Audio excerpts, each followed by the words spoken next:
پھر اللہ نے سورہ آل عمران کی آیت 52 میں ارشاد فرمایا فَلَمَّا أَحَسَّ عِيسَى مِنْهُمُ الْكُفْرَ قَالَ مَنْ أَنصَارِي إِلَى اللَّهِ، پھر جب عیسیٰ نے ان بنی اسرائیل سے کفر پایا تو فرمایا اللہ کی طرف ہو کر کون میرا مددگار ہوتا ہے۔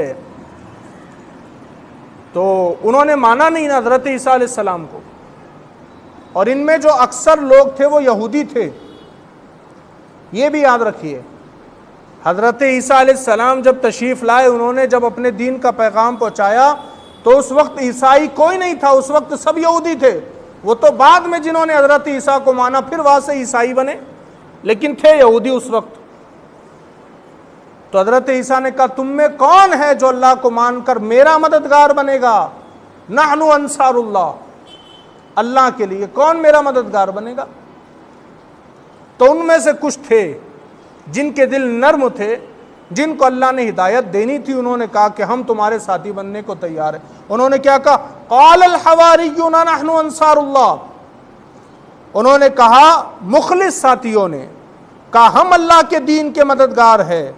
آمنا باللہ، ہم اللہ پر ایمان لائے، واشہد بأننا مسلمون، اور آپ اس پر گواہ ہو جائے کہ ہم یقیناً مسلمان ہیں۔ یعنی کہ یہ اپنے آپ کو عیسائی کہتے ہیں لیکن ہے تو دراصل مسلمان۔ اس زمانے کی بات کر رہا ہوں، آج کے دور کے عیسائیوں کی نہیں۔ اس وقت جو حضرت عیسیٰ کا کلمہ پڑھتا تھا وہ عیسائی نہیں، مسلمان کہلاتا تھا، لیکن بعد میں انہوں نے اپنی ایک الگ پہچان بنا لی۔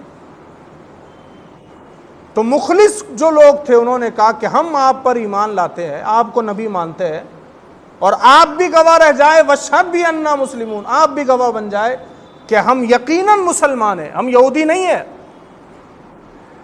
تو جب دیکھا نا یہودیوں نے کہ کچھ لوگ مسلمان بن رہے، حضرت عیسیٰ کا کلمہ پڑھ رہے، تو انہوں نے کیا کیا؟ انہوں نے پھر دشمنی نکالنی شروع کی، بغض انہوں نے شروع کر دیا۔ جب انہوں نے بغض نکالنا شروع کیا تو چونکہ اس وقت یہودیوں کی حکومت نہیں تھی، تو انہوں نے کیا کیا؟ انہوں نے جو حکومت تھی ان حکومت والوں کو بہکانا شروع کیا کہ دیکھو یہ تمہارے باغی ہے، یہ دشمن ہے، یہ تم سے بغاوت کرنے والے لوگ ہیں۔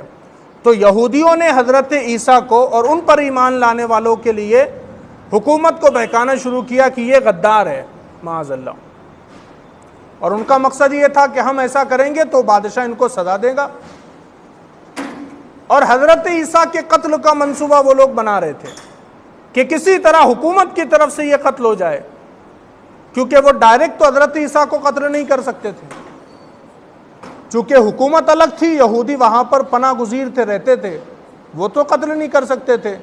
تو ان کا مقصد یہ تھا کہ بادشاہ کی طرف سے اگر یہ قتل ہو جائے تو ہمارا کام آسان ہو جائے گا۔ تو انہوں نے بہکانا شروع کیا، بادشاہ کو بھی اور حکام کو بھی بہکانا شروع کیا کہ یہ باغی ہے۔ آپ دیکھیے یہودی وہ بدبخت قوم ہے کہ جو آج سے نہیں بلکہ اس وقت سے مسلمانوں سے نفرت کرتی ہے، حضرت عیسیٰ علیہ السلام کے دور سے۔ انہوں نے ان کو قتل کرنا چاہا، لیکن چونکہ میں بتایا کہ حضرت عیسیٰ رسول ہے، اور میں اس سے پہلے بھی بتا چکا کہ رسول اور نبی میں فرق یہ ہوتا ہے کہ نبی کو قتل کیا جا سکتا ہے لیکن رسول کو قتل نہیں کیا جا سکتا۔ کسی کے بس میں نہیں ہے رسول کو قتل کرنا، ہاں نبی کو قتل کیا جا سکتا۔ تو چونکہ حضرت عیسیٰ رسول ٹھہرے تو وہ تو قتل ہونے سے رہے۔ اس کے پیچھے کا ایک بہت بڑا واقعہ ہے، حسین منظر ہے، واقعہ ہے، میں بتاتا لیکن چونکہ وقت ہمارے پاس اتنا نہیں ہے، تو ایک بہت طویل واقعہ ہے۔ حضرت عیسیٰ کا جو حواری تھا ساتھ رہنے والا، اسی نے دھوکہ دیا، اور اسی نے بادشاہ کے سپاہیوں کو کہا کہ دیکھو میں اندر جا رہا ہوں غار میں، جب میں تم کو اشارہ کروں گا تو آ کر کے عیسیٰ کو پکڑ لینا اور قید کر لینا۔ لیکن ہوا کیا؟ جب وہ اندر آیا، اللہ تبارک و تعالیٰ نے حضرت عیسیٰ کی چونکہ حفاظت کرنی تھی، اللہ نے اسی وقت حضرت عیسیٰ کو آسمان پر اٹھا لیا، زندہ آسمان پر اٹھایا حضرت عیسیٰ کو۔ اور جب یہ وہ دیکھ کر کے گھبرا گیا کہ یہ تو آسمان میں جا رہے، جب یہ گھبرا گیا جو باغی تھا تو یہ باہر نکلا، تو اللہ تبارک و تعالیٰ نے اس باغی کو جو حضرت عیسیٰ کو قتل کرنا چاہتا تھا، ان کا حواری تھا، اللہ نے اس کو حضرت عیسیٰ کی شکل میں تبدیل کر دیا. وہ ان کو قتل کرنا چاہتا تھا لیکن اللہ نے اس کو ہی حضرت عیسیٰ کی شکل میں تبدیل کر دیا. وہ شاعر نے کہا نا کہ نہ خدا ملا نہ وصال صنم، نہ ادھر کے رہے نہ ادھر کے رہے، تو اسی کو شکل میں تبدیل کر دیا. تو جب یہ باہر نکلا تو چونکہ حضرت عیسیٰ کی طرح دکھ رہا تھا، تو جو عیسائی تھے انہوں نے کہا اے ہمارے استاد. جب یہ کہا تو چونکہ سپاہیوں کو تو نہیں معلوم تھا نا کہ حضرت عیسیٰ کون ہے، وہ تو اس کے ساتھ آ گئے تھے. تو جب لوگوں نے کہا ہے ہمارے استاد، تو سپاہی سمجھ گئے یہی عیسیٰ ہے، تو اس کو پکڑ کر وہ لے کر کے گئے، اس کو سولی پر چڑھا دیا. تو حضرت عیسیٰ کی جگہ ان کے حواری جو باغی تھا اس کو سولی پر چڑھایا گیا، حضرت عیسیٰ کو آسمان پر اٹھا لیا گیا. تو جب وہ قتل ہو گیا نا، تو اس کے بعد میں سن 70 عیسوی میں، حضرت عیسیٰ کے 70 سال کے بعد، یہودیوں پر ایسا طوفان آیا ہے کہ ایک بادشاہ گزرا ہے جس نے ایک وقت میں 1,34,000 یہودیوں کو قتل کیا تھا. سن 70 عیسوی میں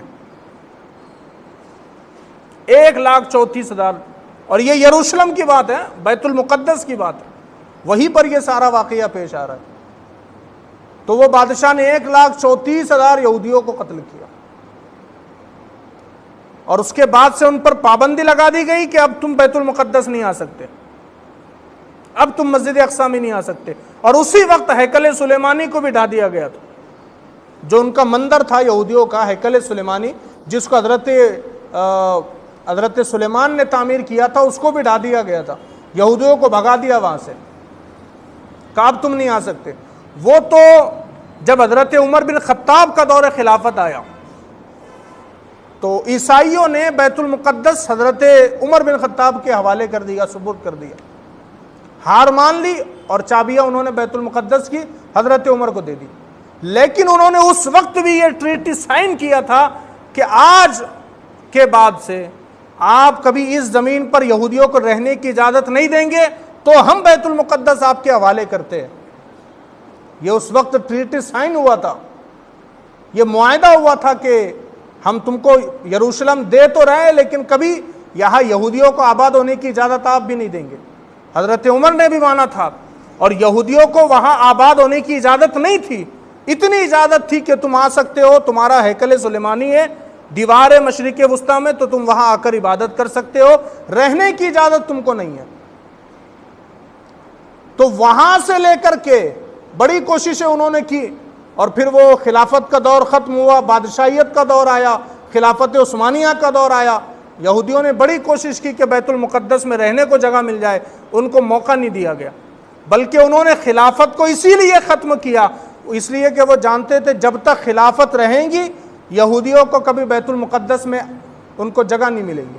تو انہوں نے خلافت عثمانیہ ختم کی، اور پھر جا کر کے 1917 کے اندر یہودیوں کو باقاعدہ ایک ملک بنانے کی تجویز پیش کی گئی، اور بہت سارے ملکوں نے اس کو تسلیم کیا. اس کے بھی 21 سال کے بعد جا کر کے فلسطین کے اندر یہودیوں کو آباد ہونے کی اجازت ملی ہے. لیکن چونکہ یہ غدار تھے، رسولوں کے قاتل تھے، نبیوں کے قاتل تھے، تو اس لیے اللہ نے ان کی قسمت میں ایسی ذلت لکھی ہے کہ وہ سن 70 عیسوی میں 1,34,000 یہودی قتل کیے گئے تھے. اس کے بعد میں پھر وہ دور آیا کہ ہٹلر نے لاکھوں یہودیوں کو قتل کیا ایک دن میں. بتایا جاتا ہے 20 لاکھ یہودیوں کو قتل کیا. اور پھر اس کے بعد دیکھیں تو اب پھر شامت آئی یہودیوں کی، آج پھر مارے جا رہے ہیں. قیامت تک ان کا یہی حال رہے گا. ذلت کی زندگی اللہ نے ان کو دی ہے، قیامت تک مارے جائیں گے. بلکہ حضور کی حدیث ہے قرب قیامت ایسا بھی وقت آئے گا کہ اگر کوئی یہودی کسی پتھر کے پیچھے چھپا ہوگا تو پتھر پکار کر کہے گا مسلمان ادھر آ، میرے پیچھے یہودی چھپا ہوا ہے۔ ایسی ذلت اللہ ان کو عطا فرما۔ آج بھی مارے جا رہے، جو حال انہوں نے 2 سال سے غازہ کا کر رکھا تھا آج ان کا حال ہو رہا ہے، آج ان کے گھر کھنڈر بنتے جا رہے۔ تو ذلت تو ہے، ورنہ ابھی 2-5 مہینے پہلے تک دنیا کہتی تھی اسرائیل کا آئرن ڈوم سسٹم جو ہے اس کو کوئی پرندہ بھی پار نہیں کر سکتا، لیکن جب اللہ تبارک و تعالیٰ قدرت کی چکی چلاتا ہے تو جو کہتے تھے آئرن ڈوم سے پرندہ بھی پار نہیں کر سکتا، کئی کلو وزنی میزائل آج آئرن ڈوم کو چیرتے ہوئے جا رہی ہے۔ یہ اللہ کی قدرت ہے۔ اپنی طاقت پر کبھی گھمنڈ نہیں کرنا چاہیے، کیونکہ اللہ جب کبھی تقدیر بدل دیتا ہے تو پھر حالات یہ ہوتے ہیں۔ تو یہ یہودیوں کا حال تھا، انہوں نے حضرت عیسیٰ کو بھی بڑا پریشان کیا۔ اور آپ دیکھیے یہ کیسی ٹریجڈی ہے کہ جن یہودیوں نے حضرت عیسیٰ علیہ السلام کو تکلیف دی، آج اسی عیسیٰ کے ماننے والے عیسائیوں نے یہودیوں کو پناہ دے رکھی ہے۔ ورنہ اگر آج امریکہ ان کے اوپر سے ہاتھ ہٹا دے تو اسرائیل 2 دن کا مہمان ہے صرف۔ آج انہی عیسائیوں نے پناہ دے رکھی ہے اس کو، ورنہ یہ ہے کچھ بھی نہیں۔ تو ایسی ذلیل قوم ہے۔ اور آج جو ہے تو ہم دیکھ رہے اپنی آنکھوں سے کہ کیا ایران تباہی مچا رہا ہے اسرائیل کے اندر۔ حالانکہ بہت سارے میں دیکھ رہا ہوں سوشل میڈیا پر بہت سارے لوگ یہ کہہ رہے ہیں کہ ایران نے فلسطین کا بدلہ لیا ہے، فلسطین کا بدلہ وہ لے رہا ہے ایران۔ لیکن میں آپ کو سچائی بتاتا ہوں، ایران جو کر رہا ہے وہ فلسطین کے لیے نہیں کر رہا ہے، اپنے آپ کے لیے کر رہا ہے۔ ان پر جب جمعہ کو حملہ ہوا تب انہوں نے اس کے بعد میں کاؤنٹر اٹیک کیا ہے، اس سے پہلے انہوں نے کبھی فلسطین کے لیے حملہ نہیں کیا۔ ورنہ 2 سال سے غازہ تباہ ہو رہا تھا، کہاں تھا ایران؟ تو یہ بھی یاد رکھنا، ہمیں بڑی خوشی ہے کہ اسرائیل پر بم برس رہے، میزائل گر رہے، اس کی بڑی خوشی ہے، لیکن یہ بھی یاد رکھنا چاہیے لوگ ایران کو اور آیت اللہ خمینی کو مسلمانوں کا لیڈر بتا رہے، خدا کی قسم وہ کبھی ہمارا لیڈر ہو ہی نہیں سکتا۔ جو صحابہ کو سر عام گالیاں دے، جن کا کلمہ الگ ہو، جن کا عقیدہ الگ ہو، جن کی تہذیب الگ ہو، وہ ہمارے بھائی کبھی نہیں ہو سکتے۔ ہاں یہ الگ بات ہے کہ تم نے اسرائیل پر حملہ کیا، اس بات کی ہمیں خوشی ہے۔